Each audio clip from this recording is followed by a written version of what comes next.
Yo, what it do, St. Louis? Y'all know what time it is. It is 7 a.m. on a Tuesday morning. So that means it's time for the St. Louis Hustle Podcast. And we're talking self-awareness today, man. Self-awareness is a mug. When you get to really know who you are and define that for yourself, it'll change your whole life, man. So we're going to talk about what self-awareness is, the importance of being self-aware. And if you stick around to the end of the show, we're going to give you some tips on how to develop that self-awareness so that you can, if you're in need of a transformation, then start with yourself, man.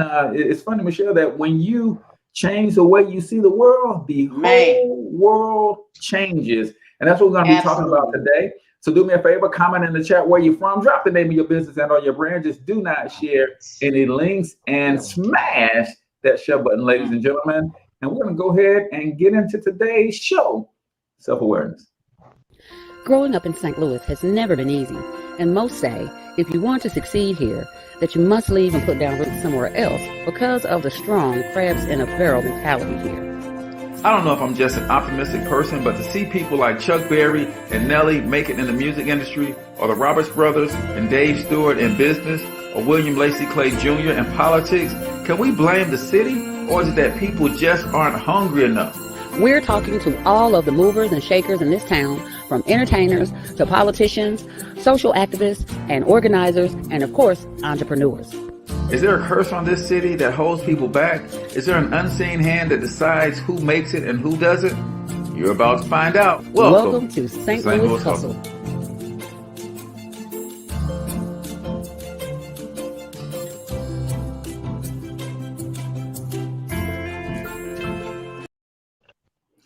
All right, ladies and gentlemen, welcome to the St. Louis Hustle Podcast this morning. I'm your host, CORTEZ. So that's my girl, Michelle. Hey. And we are coming to you live and direct from the Monetize My Life studios here in St. Louis, Missouri. And if you have not gotten your copy of Monetize My Life, and you know good and doggone well, you need a second stream of income. Guys, listen, let me be serious with them for a second, Michelle. Listen, the key to financial success is to find one or two ways to get paid for one or two things you already love to do. Then build a brand and a system around it, and boom, there you go.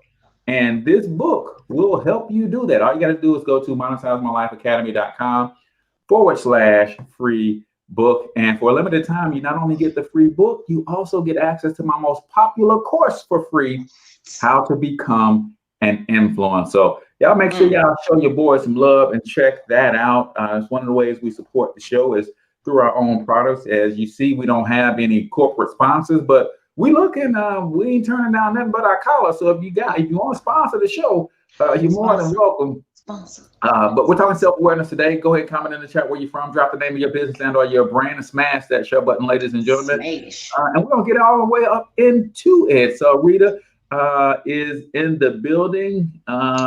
The Pantoflet. I don't know if I'm saying that right or not, Rita. I'm sorry if I'm not. Pantoplet. All right. Well, welcome to the show nonetheless. Michelle, how was your weekend, sis? Man, that's what it was. The weekend, I had a really awesome weekend. It was really fun. I said that like I was 12. It was fun. I went to went to brunch with a really, really good friend of mine, friend of the show, life coach, Melissa Wilson. Went to brunch with her and her daughter on Saturday. And if y'all don't know Melissa and her daughter, Pooh Bear, hi Pooh. Man, you got to know that you can't go nowhere with them because you talk about Ayana Fix My Life. It's like getting double teamed by like Ayana and her daughter. It's man, you're gonna lose, ladies. You're gonna lose in our lash. If you go somewhere with these two, and Ayala in training. You heard me? They double teamed you. Man, I told them, I said, look, I'm looking cute today and trying to lose a lash. It's never gonna be that kind of brunch. They was like, they had already decided they high-fived each other. Yes, you are. I was like, oh, okay. But it was great. It led me to the A word today, so I'm gonna save that. But it was a great time, and the mimosas Shout out to the Marquee.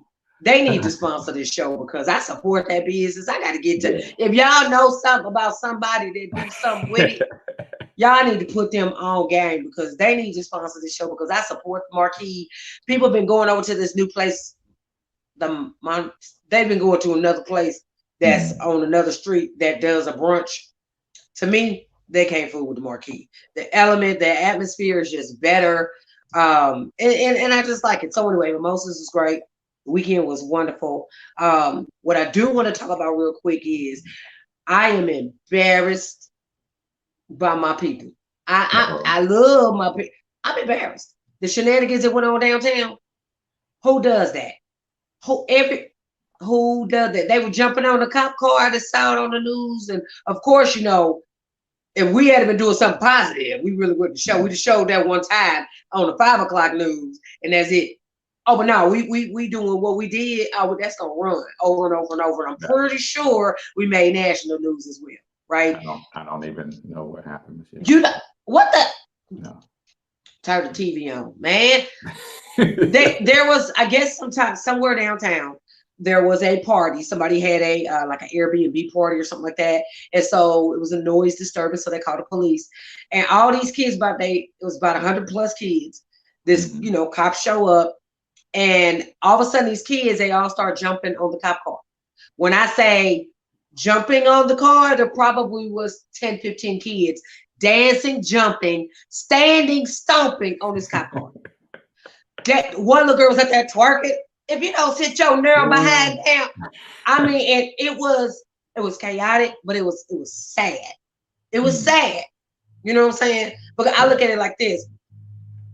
For all the things that cops do, some cops do that's not right. Yeah, we got a right to march and do all of that. That buffoonery, I was so embarrassed for St. Louis. You know what I'm saying? Not just black people. I was embarrassed for St. Louis as a whole because it was ignorant. At some point, every cop ain't bad. Like every black person ain't bad. Every white person ain't bad. Every whatever.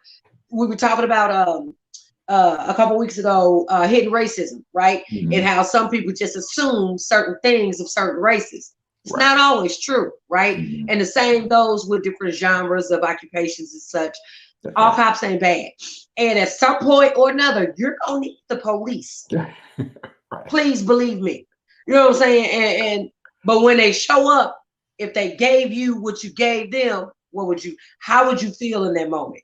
If you needed them and they showed up and they start twerking and they start being ignorant, we'd be marching in the streets and we'd be carrying signs and Black Lives would matter. Right. We have to do better. That's crazy. We have to do better because that was rant over. It was mud. They needed a whooping. All them kids. Somebody come down there with their belt. And there was one little boy dancing on the cop car. All his ass was out. Wasn't no sagging to it, bro. Pull your pants up. There was no sag. His entire buttocks. If I could see the whole crease of your ass. It's like, bro, put your pants on. Don't put them up. Put them on. It's like, put some pants on, little boy. Right. Hold a booty out, little boy. It was crazy. I'm done. Rant over. Get it together, St. Louis. There it is. We want the numbers. Can we do the numbers? I'm on a roll. Yeah, we can do a number. Last week I didn't have no energy drink. I went and got my medicine today. I'm fired up today. Okay, here we go. That's another sponsor we need to get. I'm gonna start reaching out to people. All right, yeah, because you showing them some mad love. You I see know. what I do? I put my stuff in the cup. You ain't gonna give me no money to show your name, then I ain't showing your name, people. That's how it goes. I'm an unofficial. No, don't be bitter. No, I'm playing. I'm sorry. Okay. The virus, not virus. The numbers for the vaccine over the last week, St. Louis or Missouri has done 135,000. Illinois came up. They did about 76,000. I'm going to get my first vaccination today. Ooh, they done got you off. And I'm scared. I just want to frying pan and into the fire. I normally want to travel. I got a trip to Punta Cana in December for my 50th, and I don't want them trying to say, "Oh, you need your little race You know card." that's coming is like, I looked at your ID, lady, and there's no vaccination stamp on your ID that says you've been vaccinated, so you can't leave the country. Right. You know that's not coming. only You Well, know you that's know coming. it's coming. You know it's coming. And I like to travel way too much. I got to get me up out of here. So yeah. So yeah, I'm gonna get my first one this week. And then just praying all goes well with that. I know it'll be well, but still because I was holding out. I was gonna be the first last one, but look like I'm not gonna be. You gonna be the first last one. Listen, man. I'm gonna let all y'all get y'all vaccinations. That way, nobody got to worry. If I get it, y'all Right. can't get it because y'all all been vaccinated. It take one. Somebody got to test the theory. We Might gotta as well test be the you. theory. I want to prove that the vaccine works. So Right. You know what? You're a giver. Yes, You're a giver. I am. Man, I'm willing to be a guinea pig for this experiment. Right. Or y'all willing to be guinea pigs for y'all experiment. I don't know. Either way, we're gonna find out. We're gonna find out. Okay. Well, that's the thing. I'm on the roll. I'm ready for the A word of the day. I'm sorry. All I'm right, pushing ladies us. and gentlemen, Michelle every single Tuesday brings us a word, what they call a Rhema word, a right now word, a word that's living and I alive. shouldn't be doing that. You probably shouldn't do that on a Rhema word. That's the third thing. So right here on the St. Louis Hustle Podcast, it's time for the Michelle Aaye word of the day. Woo! And now the Michelle Aaye word of the day.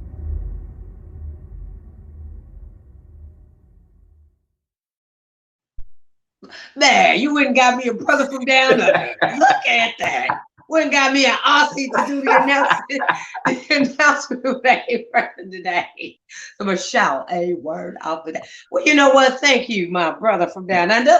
Goodness gracious, we got to give him a name. That's we're gonna call him Aussie or something. Okay, the A word of the day. So backing up real quick to my brunch when I was out with my friend Melissa Wilson and her daughter Jamila, and I call the girl Pooh Bear so much I don't even know her real name.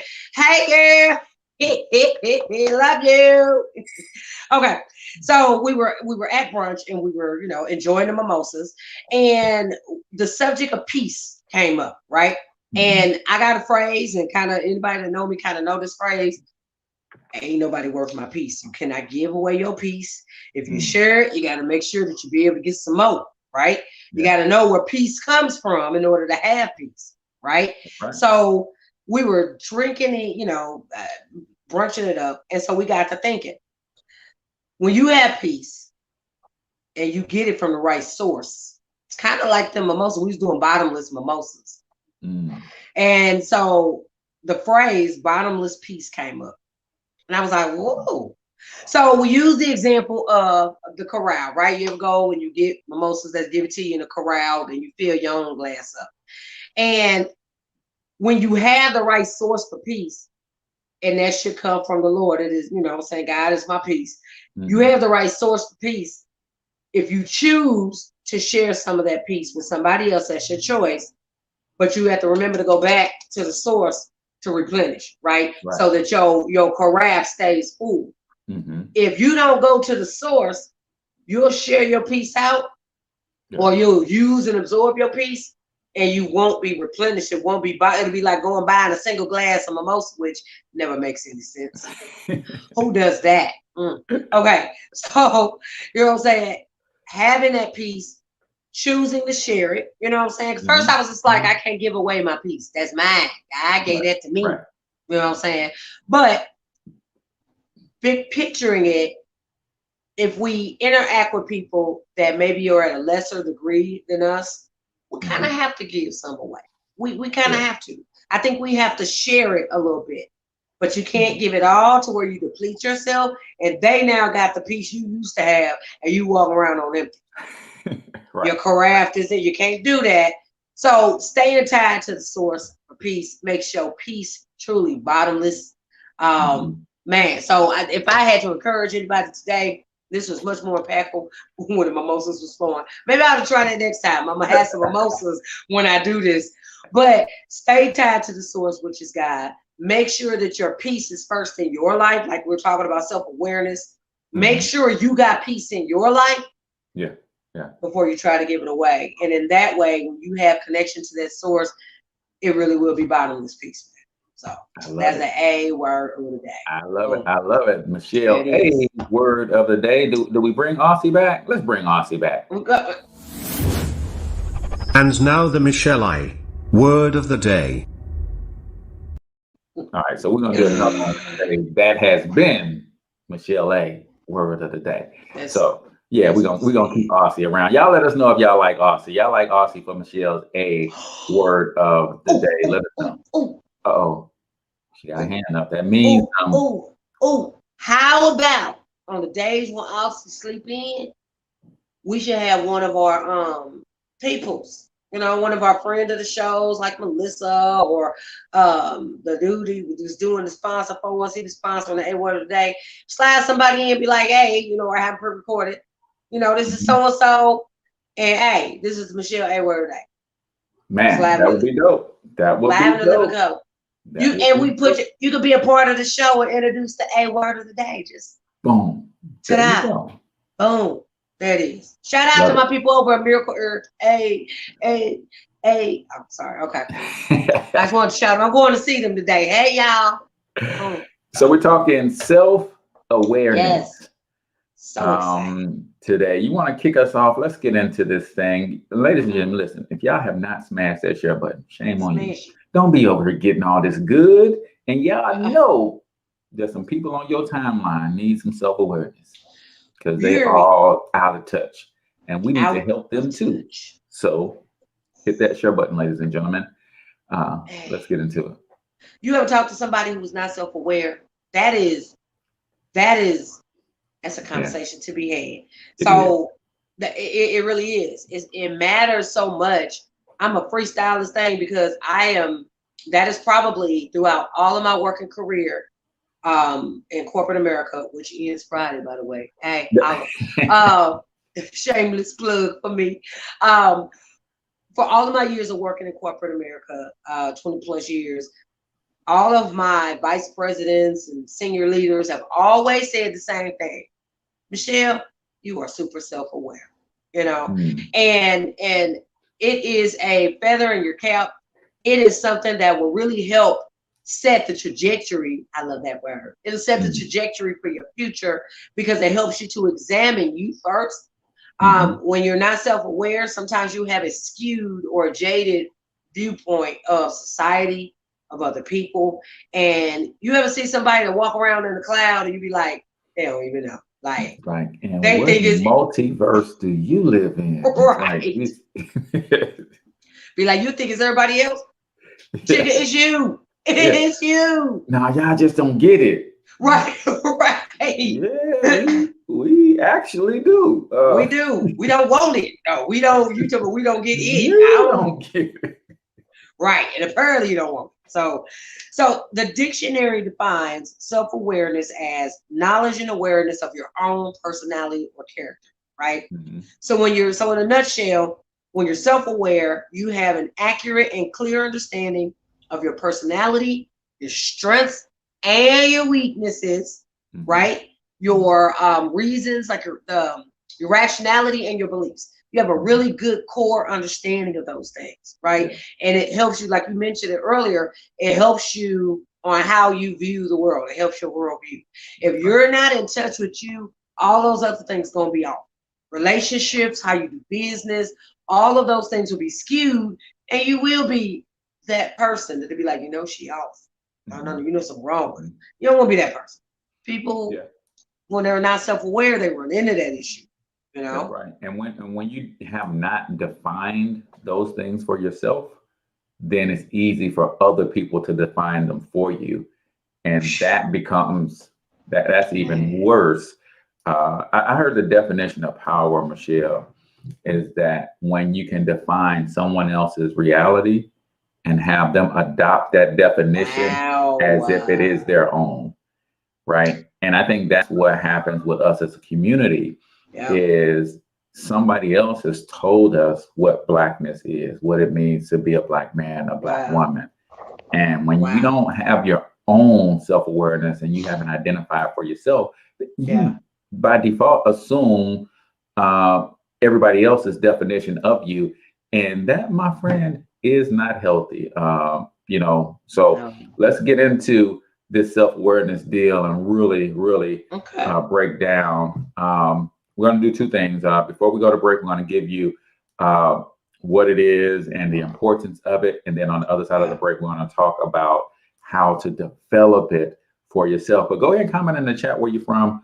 Drop the name of your business and on your brand and smash that share button, ladies and gentlemen. Let me know, have you had an issue with someone not being self-aware, or have you had a self-awareness issue yourself, Michelle? And I'll tell you I have, and I'll kind of sprinkle my story throughout.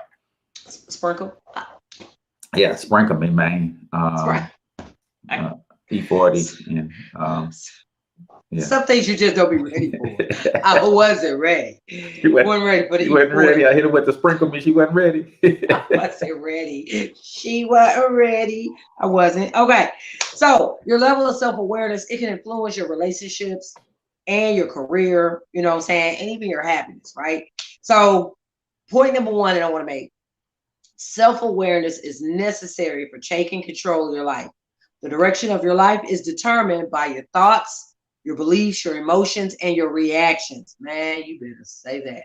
Mm-hmm. Self-awareness is a principal way of understanding and manipulating these things. So when you big picture that, right? If self-awareness, if it determines the directions of your thoughts, your beliefs, your emotions, and your reactions. If I'm self-aware and I know that I am going to take the high road in most situations. Just had to talk with my daughter last night. I'm gonna try to take the high road in most situations. So that sets my reaction that if somebody come for me, I don't have an immediate reaction to come back. I'm gonna let it simmer, and then I gotta make a decision how I'm gonna go. Now sometimes I don't go high enough, and then I do come for the jugular. However, in a perfect world, I do try to stay above the radar, in what I do. So that for me being aware that I say, okay, not passive. I just choose peace. I just choose a reconcilable resolution for most argumentative situations. So that's me. My self-awareness is I know that about me. So, correct. I love that. And I'll tell you, for the first, I don't know, 25, 26 years of my life, I tried very, very hard to convince the world that I really was who I was pretending to be. Man. And it almost killed me, Michelle. And now it took me going through a period of depression, a period of mental breakdown for me to really fall in love with CORTEZ and accept me for who I am. At my core. Now, the things that I want to grow into, that doesn't mean you can't change because you're self-aware, but just understand that until you become self-aware, you won't change because you don't know what to change until you accept who you are and where you are. It's that whole GPS thing, man. If when you pull out your GPS, the first thing you got to know is where you at.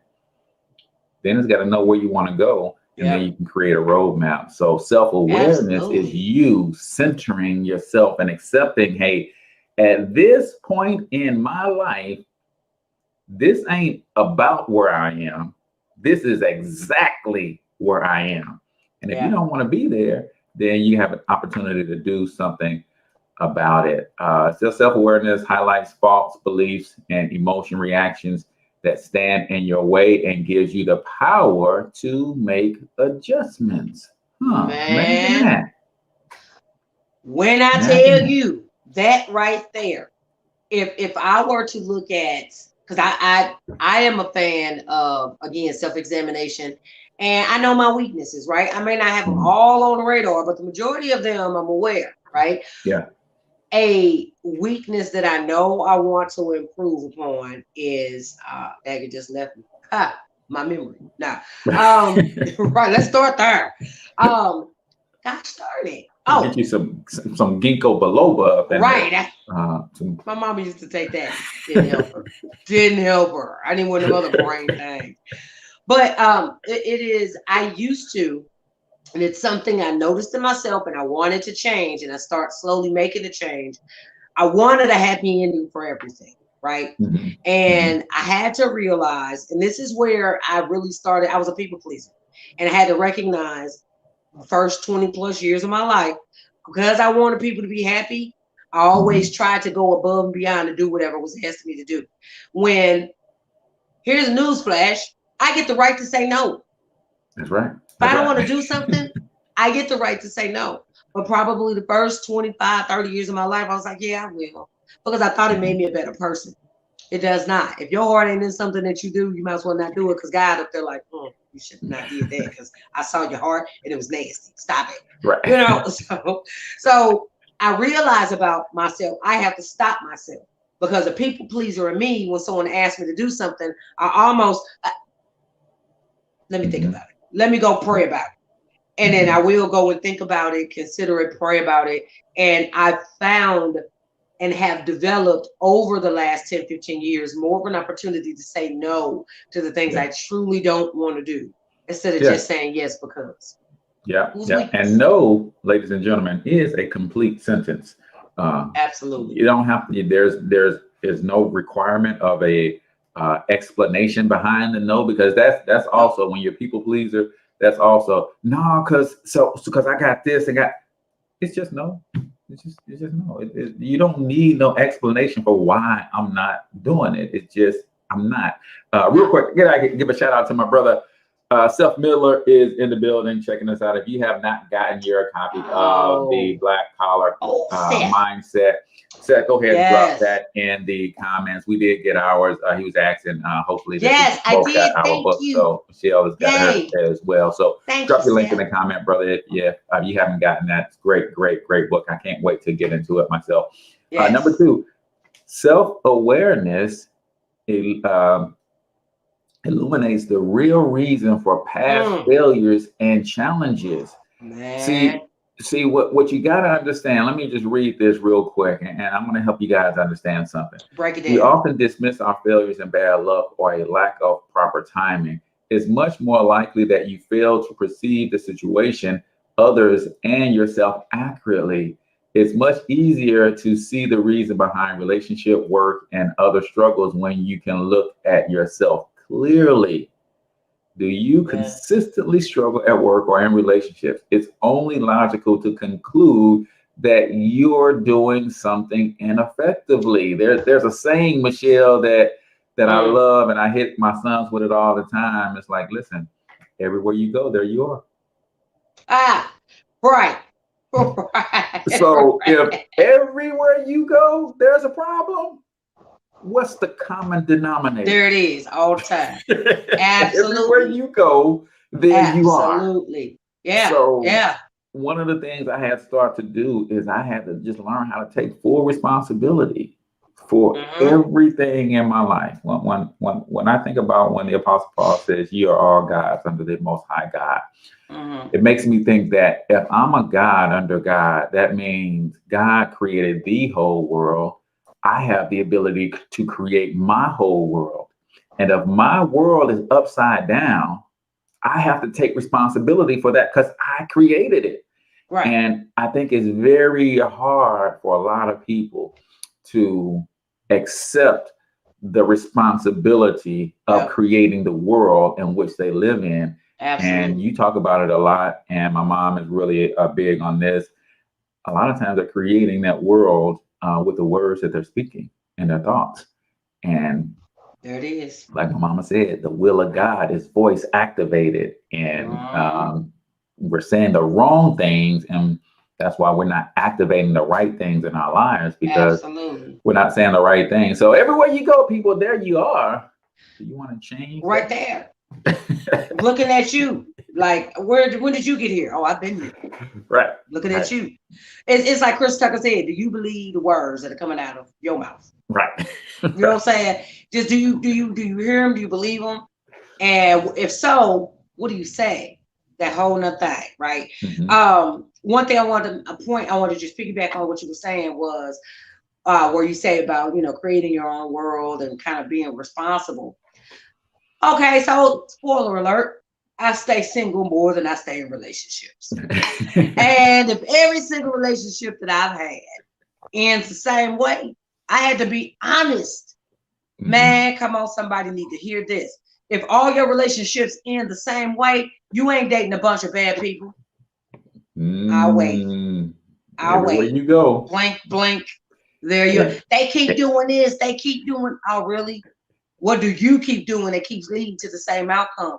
And that's me. And I am smart enough to know that I might have some relationship issues / opportunities to seize in life where, if I keep getting the same end result, which I do, it's me. I know I'm a runner. I know that once somebody gets too close, I'm out. You know what I'm saying? Just because I'm afraid of bad relationships. Now, I love good ones, and them are the ones that last. But the ones that I'm like, this joker crazy. I got to get away from this man. Whoa. And because I've been there, done that, I have to recognize that as a weakness and do something to change the trajectory of where I'm going in relationships. If I ever want to be married, you know what I'm saying? There's some work that I have to do when I enter those circumstances. But if I didn't have the self-awareness, I'd be that person that moved from relationship to relationship in life thinking that it's them and not me. Yeah, and point that finger, man. I can't help but think about a Cat Williams joke, but this is a family show, so I'm gonna leave that where it's at. So we're talking self-awareness, ladies and gentlemen. Let us know if you ever had problems with self-awareness. Melissa says, yes, I had to overcome being a people pleaser as well. That is something that a lot of people struggle with. A lot of people struggle with saying no and getting roped into a lot of things that don't align with their purpose, don't align with the vision that they have for themselves, and they get off track. I am guilty of that. And a lot of people struggle with not being able to take full responsibility for their lives. So before you want to wrap this up before we go to break, and then we'll get into some practical steps that you can take to help you with your self-awareness. Absolutely, absolutely. Final point in the doing that. Self-awareness is a critical quality for leaders. I can tell you, it's a critical quality for leaders. One study concluded that a high degree of self-awareness was the best predicator of success for executives. Executives that have an understanding of their own weaknesses are able to build a team composed of members that fill those weaknesses. Man, let me tell you what I tell you. I'm a boss. I've been a boss. Thank you, Lord. Okay. And I hire people to fill in those gaps. And here's the thing. Bless God, because I did it innately. I didn't know I was doing it when I did it, but I know I don't like numbers. So I hire somebody to do numbers for me. I know that I'm not real good with execution. Hire somebody that is great at execution. I fill the gaps, but I'm self-aware to know. Don't have me do no PowerPoint. I mean, not PowerPoint, but a spreadsheet. Me in Excel. Who is Excel? Oh, that helper don't like me and I don't like her. So I hire somebody to do it for me. So yes, I agree with that. Love it. And that's the thing, man. It's not just being self-aware of your strengths, not being self-aware of your weaknesses for the sake of just knowing them. It's for the sake of doing something about them, right? And like Michelle said, you don't have to. I don't lean into my weaknesses. I'm like Michelle. I'm gonna lean into my strengths, and then I'll have people around me that can take care of those. That way, I just want to operate where my 10 is, and let everybody else, help me, in those shorter areas. I use the example of Steph Curry a lot. I use a lot of basketball analogies. It's my favorite sport. But Steph Curry is an amazing three-point shooter.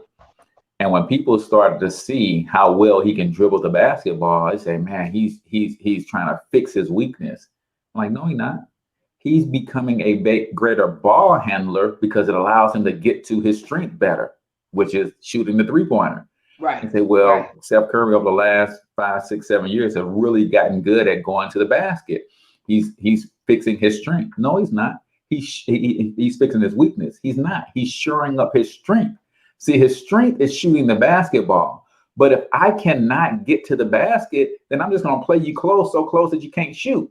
But Right. now if I have the ability to get around you, you can't play me close. So now you're sagging off just a little bit. And that boy only needs just that much daylight, Michelle, and he letting that thing fly, and it's going in 4 out of 10 times. That's why he makes the big bucks. So lean into your strengths, ladies and gentlemen, but be aware of your weaknesses so you can know how to put the right team around you to help you in those places.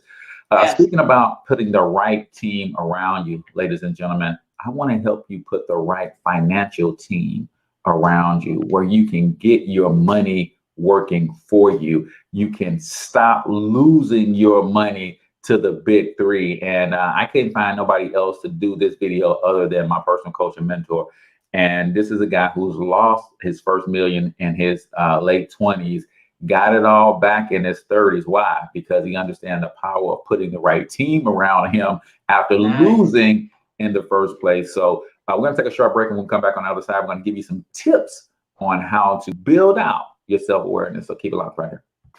Here's a question for you. Why are you letting another multi-billion-dollar industry and multi-million-dollar partnership pass you by? Think about it. You may have missed the dot-com era. You may have missed the age of the computer. You may have missed technology. But why are you going to miss another opportunity when you can get a small percentage of a billion-dollar pie and change your family's legacy? One thing I know for sure, opportunities are not missed. They're just passed to the next prepared person.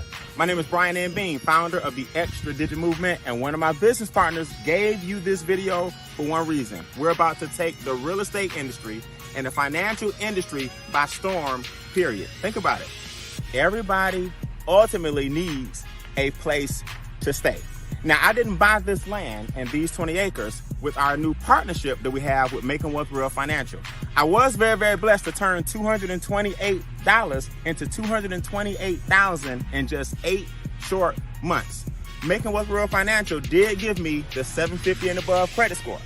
Making Wealth Real Financial did give me the cash to put in my pocket and close this deal and build my dream home on, guess what? 20 acres. Did I mention to you that we have credit restoration specialists? Did I mention to you that we have enrolled agents with the IRS to help you lower your taxes? Did I mention that we have debt elimination specialists as well? Did I mention that we have negotiators who will help you shred your bills and create positive cash flow? Imagine living the life of your dreams, fishing when you want to fish, building a house that you own. Imagine having business partners who care enough about you to share with you the power of our new multi-million-dollar real estate venture. And guess what? You don't have to be a sophisticated investor. You don't have to be an accredited investor. You don't have to be a real estate specialist. You don't have to be a real estate broker or agent to take advantage of our real estate joint venture partnership.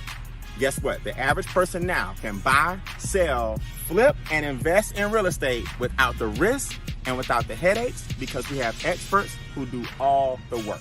So whether you're ready to invest in real estate or not, take advantage of this opportunity in this short video by getting back with the person who introduced you and just say or text keyword soft intro. That lets us know that you're ready for a deeper dive into the next step to make wealth real for you and your family. Get back with the person who introduced you to the video, and I'll see you guys on step 2. That's it, ladies and gentlemen. If you need a team around you to help you in your finances, text soft intro to 314-874-6887. Text keyword soft intro to 314-874-6887. Especially if you know you need a second stream of income, this is a great program for that. So be self-aware. You need another stream of income. Right. And Don't be out there broke. Let's talk about how we can help you in that area. So we talked about self-awareness and the importance of it and what it means and all of that stuff. But we ain't here to do doom and gloom without providing solutions. We are solution-oriented here on the St. Louis Hustle Podcast. So we're going to hit you with some things that you can do to help you develop your self-awareness. So you want to hit them with number 1, Michelle? Sure. All right, number 1, write your own manifesto, right? Think about, then document your views on life. You know what I'm saying? What are your goals, your intentions, You might be surprised at what you write. This is a great first step for understanding yourself and your beliefs. So write it down. Pardon me. The Bible says, write the vision, make it plain. Mm-hmm. Plain, people. You also write down, well, this is the way I feel about life. You know, it says manifesto, but some people might call it journaling. You know, journaling, I've learned that journaling doesn't have to look like something specific.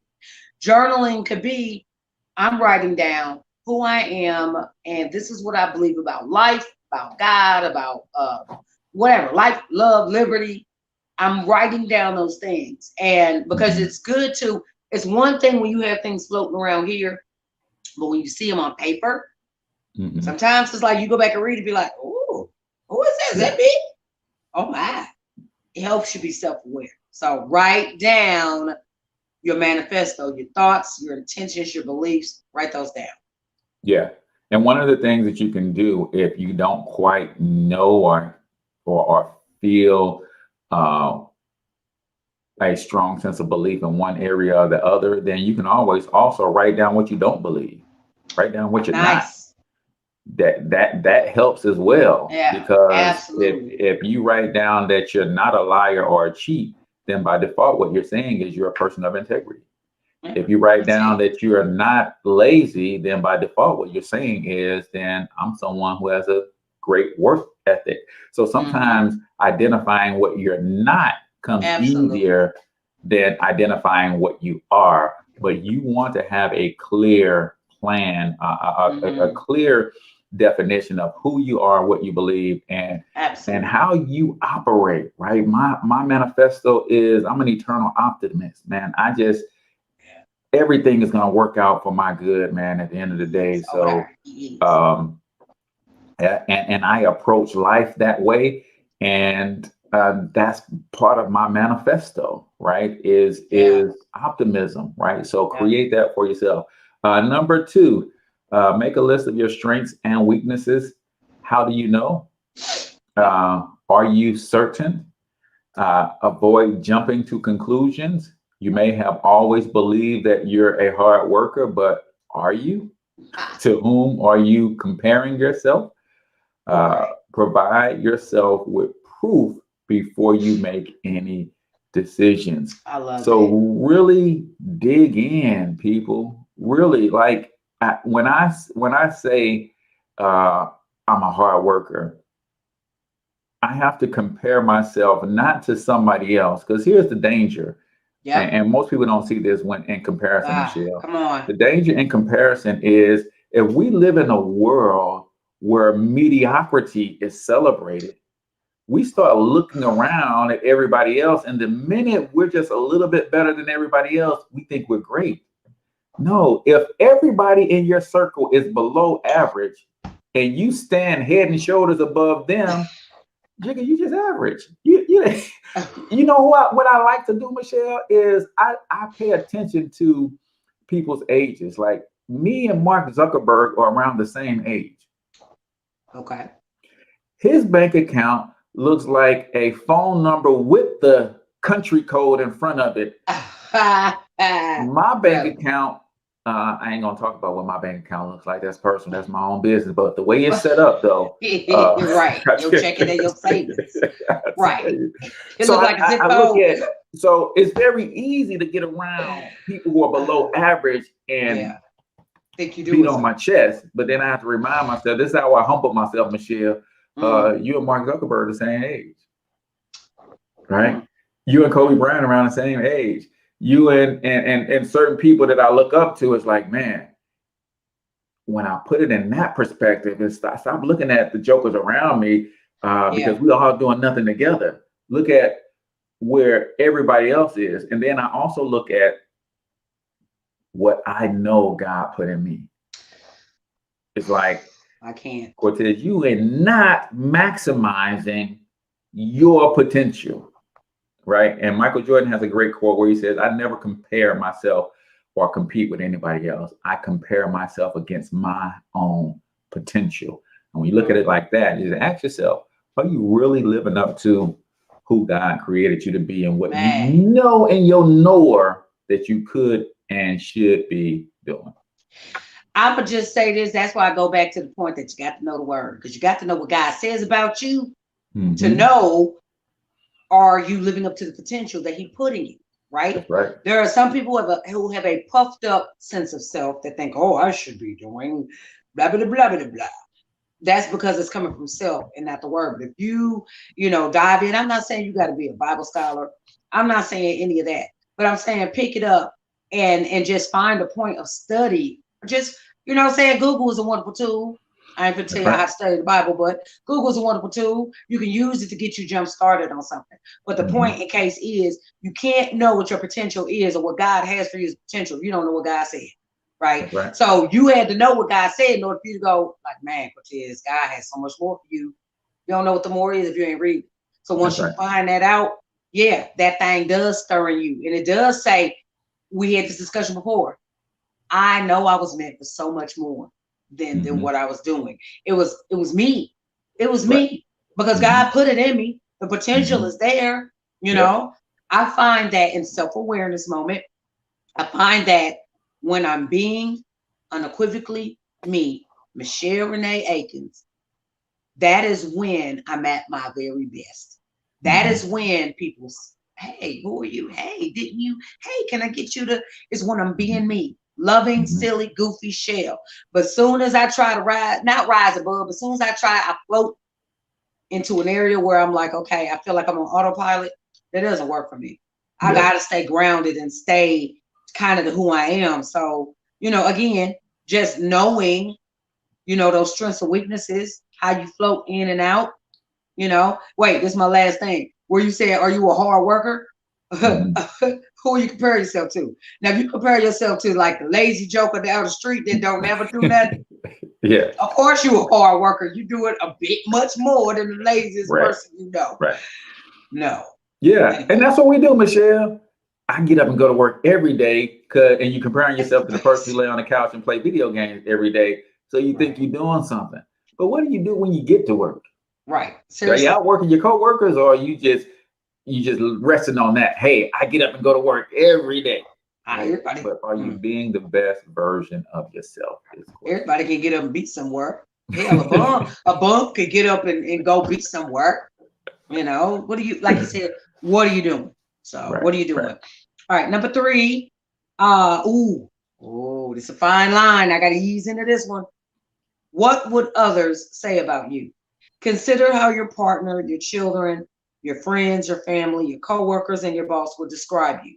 What would they suggest you improve about yourself? Then ask them and see how accurate you are.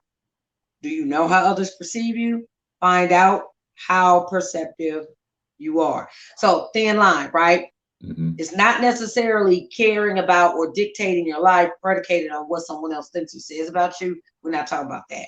We're talking about, I got a sneeze coming. Jesus. Woo! Excuse me.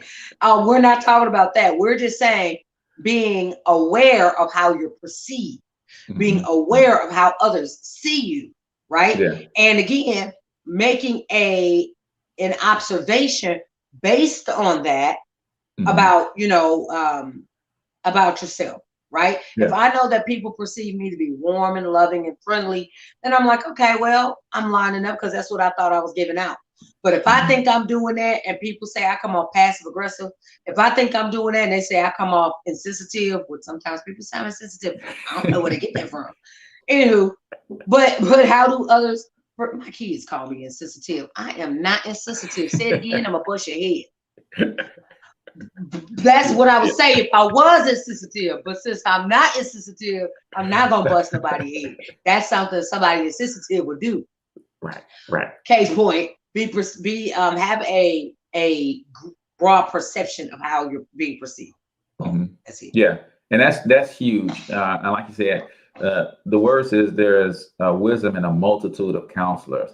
It didn't say you have to go and do everything that the multitude says to do, but let's be real. We're talking self-awareness. If 8 out of 10 people say you're a jerk, I'm not gonna call you a jerk, but you might have jerk-like characteristics if 8 out of 10 people say you're a jerk. right? Come on. Take So seats. you really have to kind of be open to that criticism and that critique, and then also use your discernment and also read between the lines. Because sometimes the people that love you won't tell you to your face you're a jerk.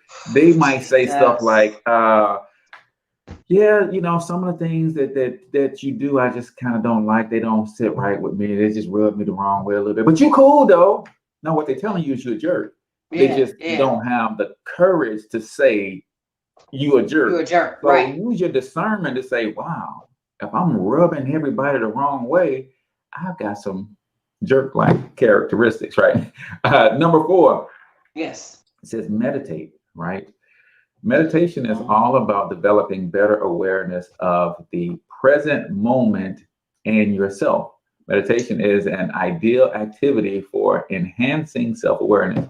Meditate at least once each day. Spend the rest of the day paying attention to yourself, others, and your surroundings. You can develop a higher degree of self-awareness just by paying attention. Question yourself throughout the day. What am I attempting to achieve? What emotions am I currently feeling and why? What are the people around me feeling based on my presence, right? Yep. One of my virtual mentors, Brendan Burchard, always says, bring the joy. It's like when like I hate people who say, man, I walked into the room and the energy was low or the vibe was low, but you there. Or they would say things like, man, this party is whack, but you're at the party, you're contributing to the whackness of the party, right? So whenever I walk into a place, I'm responsible for my own happiness and my joy. So I bring it with me everywhere I go. I can't expect to walk into a room and that room to feel me. No, I want to walk into the room and if there's no joy there, guess what? It is now because I brought it with me. And this is how I operate and how I try to, again, going back to my manifesto, I don't want to be that guy who subconsciously has to depend on the things around me. No, I understand that it's important to understand your surroundings, but it's also, you can be like a lightning rod for every situation. I can be like the spark that unlocks the joy in everybody else if I bring that joy and that positivity into a room, and that's what I try to do. But you know what? No, I 100,000 million bazillion. I agree with you. I remember, gosh darn it, a pastor of mine. She used to say, "You change the atmosphere when you walk in a room." You know, and I didn't realize it until as of late, but I kind of, you have to see that person that come in the room, like they used to portray this on, like if you watch old TV shows, that person that comes in the room and they come in as a klutz, knocking over stuff and knocking tables, and I kind of come in like a wrecking ball sometimes. and sometimes there are some atmospheres or some places I go where I enter the room and people expect for me to cut up, or they expect an energy. They expect something from me because they're used to, whenever I'm around, that this thing shows up with me. This light, this energy. And I had someone tell me that I have, and I've heard before in different pretenses, but I had somebody tell me that I have an aura around me, right? That I have this thing that draws people in, that people look at me and before they meet me, they go, something different about her. But then when they meet me and get exposed to my Shelleyisms, they go, man, you know, you share, like in that space that you fill up a space, you fill up a room. And you're right. I think if you are looking for something when you enter into a space, be the change you want to see. If, like you said, if you walk into the party and the party whack, guess what? You part of the whackness. Now you got a choice. We're gonna turn up because it's a party, or we're gonna turn down. But I say turn down for what? So turn down for what? But I mean, you have, I think everybody has the ability to affect the atmosphere. It just depends on the person. Yeah. I choose to be me and let me come in and just, again, I'm like Miley. I came in like a wrecking ball. Tore all that up. Yeah, and it's all about intention. Yes, so absolutely. if you come to a place where you are, and that's where it starts, with fully and wholeheartedly accepting where you are. And that's in all of the 6 primary phases in your life: your finances, your emotional health, your spiritual health, your physical health, your social health. How do you conduct yourself in social environments? You come to the place of acceptance of where you are. That does not mean you plan to stay there, but you have to accept that this is where I am, right? My relationship with my wife, I have to accept, if I want to change it, I have to first say, okay, this is where I am. You've been telling me for years, I don't take the trash out until it's overflowing. Well, I got to accept that, okay, this is where we are in our relationship. If I want to change that, right, then I got to change. So you have to come to that first acceptance place first. And then when you look at that picture, when you paint it, when you write it all down and like, this is who I am, this is who I believe, this is who I am not, and I look at that, if you are displeased, do something. In my Kimberly Elise voice from John Q. Now, she didn't mean for him to go and hijack the hospital, but she wanted him to do something. So when you paint that picture, if you are not happy, do something. And guess what? That something could mean seeking professional help. We got to talk about it. Come on, man. We got to get past, as Black people, we don't seek therapy, right? You might need professional help in the sense like your battery may not be ruined and dead, but every now and then, if you leave the lights on for too long, in order for that battery to come back to life, you need a jump. You might just need a jump. You might not need therapy for the rest of your life, but you might need a jump. Absolutely. To reignite that fire or light that pilot. So absolutely. That is my final thoughts. I'll let you end with your final thought, Michelle. Let me in now. Let me in now. Okay. All right. So now ditto to what you said. Self-awareness is the cornerstone of success and self-improvement. Without self-awareness, the knowledge you possess can't be applied effectively. You got to take a look at you, as Cortez said, know where to start, and know where to start, know where you currently are. Be honest with yourself. So it's like me going back to, if I look at relationships. Every man watching the show probably like, I know that was crazy. No, but it's like looking at relationships. You have to be honest with yourself and say, there are some things that I could be doing different, right? Instead of always blaming someone else. Looking at yourself, self-examining, being self-aware, and then that's just a start. You don't have to stay there. I don't have to stay where I am. I can change. I can change. I can change and be different. I just have to be self-aware of where I'm starting. Then, like you just said with the GPS, you have some good points. You are smart. Okay. But it's like that, like you said with the GPS. Where am I going? Here's where I am. Where do I want to be? Marriage. And how do I get there? Okay. And it is by navigating the relationships that I have with people, with men, differently. You know what I'm saying? Not that it's horrible, but I got to do different to get a different outcome. That's right. So, there it is. Self-awareness, people. Get some. Get some. I know somebody that might be writing a little something about it, because I try to be really super self-aware. So y'all be on the lookout. I got a project coming up super duper soon. And it's going to talk about self-awareness and how to just really some different key areas about self-awareness. We're going to really break it down in my new book. Love it. Who in the hell do you think you are? It's coming. It's coming. And it's a woman's guide to discovering those key points of being self-aware. Because I think that's where we begin as women, to see who we are. And then once we find out who we are, we can better plan how to get where we're going. So y'all be on the lookout for that project. All right, ladies and gentlemen, that's it.